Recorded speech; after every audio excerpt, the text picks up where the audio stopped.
Hey guys, Kelade here. The Few Warrior guide is coming along nicely, and if you guys want to see any updates that I currently have for the guide, you guys can go check out my website, right, fewwarrior.com.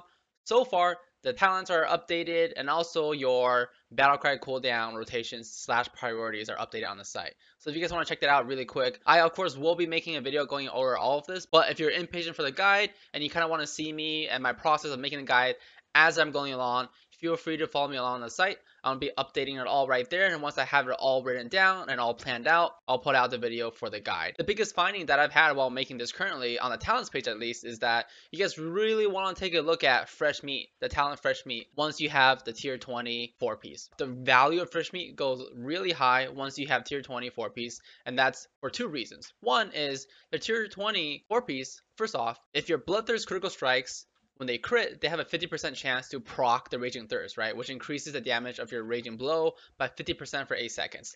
Now, Fresh Meat will pretty much make it so, around 80%, technically, 80% of your Bloodthirst will be critting, right? Because you're going to have the 60% increase from the talent, and you're going to have like your base crit, right?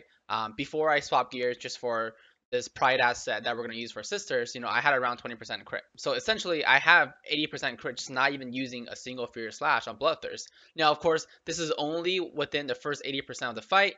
Depending on if you're lusting in the beginning, how many people pre-pot, what type of pre-pots are being used, that could always change depending on your raid.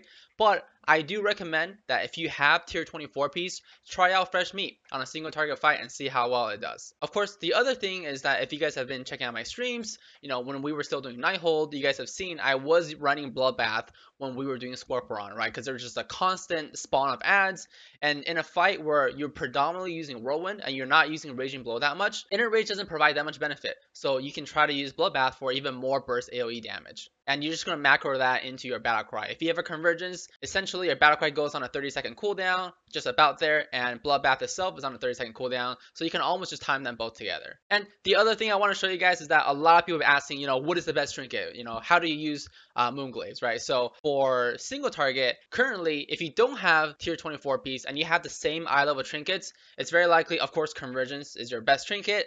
If you have a high level Arcano Crystal, you're going to use that.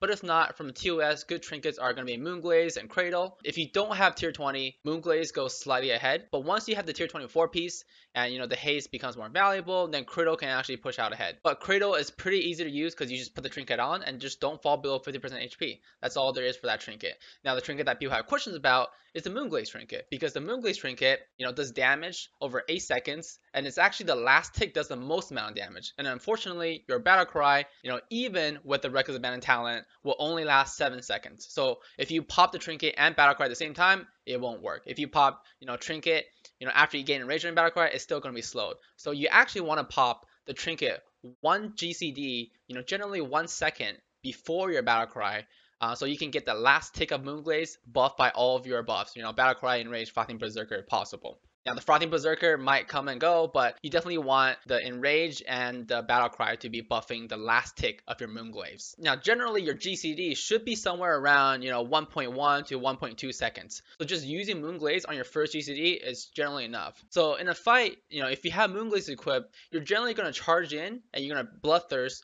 with the Moonglaze, and then you'll go into your battle cry rotation. And the biggest thing about just jumping in and hitting your Bloodthirst with Moonglaze and following it up with your battle cry window is that you need to make sure that you do not use battle cry too early, right? Because even if you use battle cry 0.1 second too early, your Moonglaze, the last tick is not going to crit from your battle cry. So like when you're DPSing, generally you want to queue up a spell, right? But you don't really want to do that here. You want to make sure that your global cooldown is completely finished before you pop battle cry, or else you might pop your battle cry, 0.2 seconds too early, and it's not going to buff the last tick of Moonglaze, right? So let me show you guys what that's going to look like, right? They're going to charge in, Moonglaze, Bloodthirst, make sure the GCD is over, hit your Bloodthirst, Rampage, Raging Blow, Odin's Fury, and the rest of your cooldowns, and you're going to keep going. And then you want to make sure that last tick, that 1.4 million damage goes through, right? Because that's, once you see that crit, you know that your battle cry buffed it, right? And if you want to check, of course, you can always check, see that Umbra Moonglaze, right? There's 2 hits that didn't crit, that's fine. And then the shattering one, that's the last tick. You want to make sure that that is critting, and that's the important part. And that's it for this video. As I mentioned, if you guys want to check out my kind of progress as I'm updating all of my guides for patch 7.2.5, you guys can check out my website, www.furyweird.com. And also this weekend, I will come out with a video guide for you guys on this channel too. So stay tuned for that. And as always, feel free to subscribe to see more content. See ya.